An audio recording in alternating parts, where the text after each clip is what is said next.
پھر آپ لڑکے لڑکیاں اکٹھے پڑھتے ہو تو اس میں اپنی نظروں کی حفاظت کرو.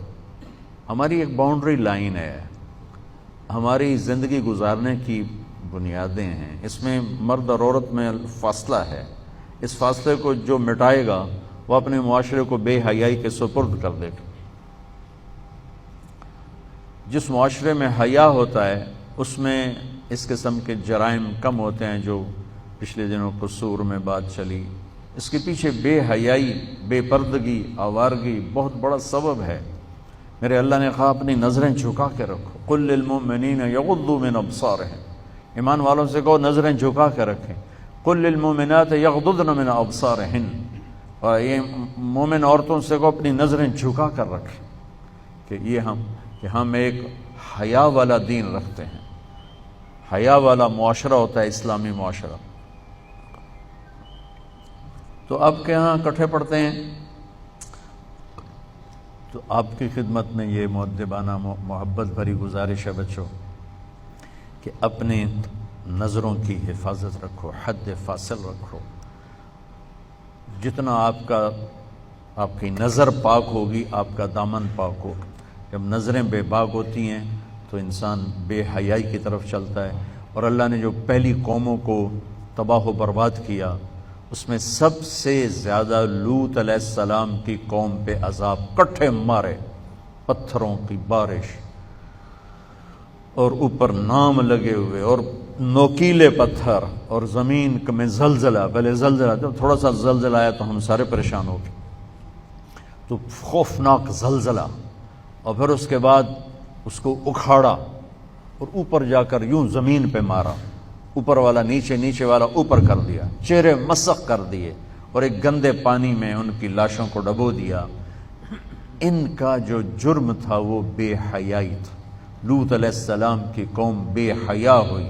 اس بے حیائی پر اللہ نے سب سے زیادہ عذاب کے کوڑے برسائے.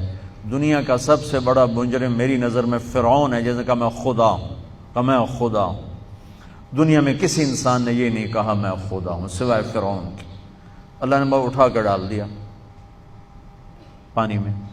لیکن لوط علیہ السلام کی قوم پہ 4-5 عذاب کٹھے اللہ نے ٹھک ٹھک ٹھک ٹھک ٹھک ٹھک کر کے برسائے. بے حیا تھے. اور معاشرہ بے حیا اس وقت ہوتا ہے جب اس کی پابندیاں ختم ہو جائیں، اس کی حدود حد بندی ختم ہو جائے. ہمارا میڈیا بے حیا ہے. ہمارے یہ تاجروں نے جو اپنا سودا بیچنے کے لیے لڑکیوں کو بل بورڈز پہ چڑھا دیا ہے، پیسے کے پیچھے اپنے تجوریاں بھرنے کی خاطر ہماری نسل کو بے حیائی کی طرف بھیج دیا ہے. یہ سب سے پہلے پکڑے جائیں تب جا کر ان مجرموں کی جا کے سرکوبی ہوگی.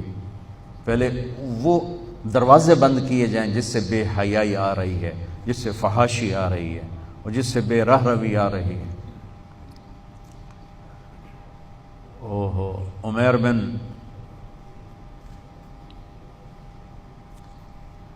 عمیر ایک تابعین میں سے ہیں، صحابی نہیں ہیں.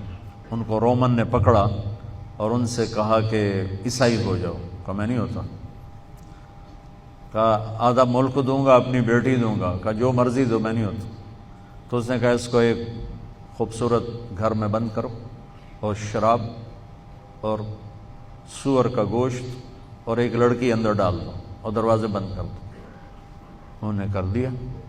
3 دن 3 رات وہ ایک جگہ بند تھے اور عمیر رضی اللہ تعالیٰ عنہ کی آنکھ اوپر نہیں اٹھی، یوں بھی نہیں دیکھا. تو وہ کہنے لگی کہ من یمنعک منی، تمہیں کون روک رہا ہے؟ کہنے لگے مجھے وہ روک رہا ہے جو مجھے بھی دیکھ رہا ہے، تجھے بھی دیکھ رہا ہے. جسے نہ نیند آتی ہے نہ اونگ آتی، مجھے وہ روک رہا ہے، مجھے میرا رب روک رہا ہے.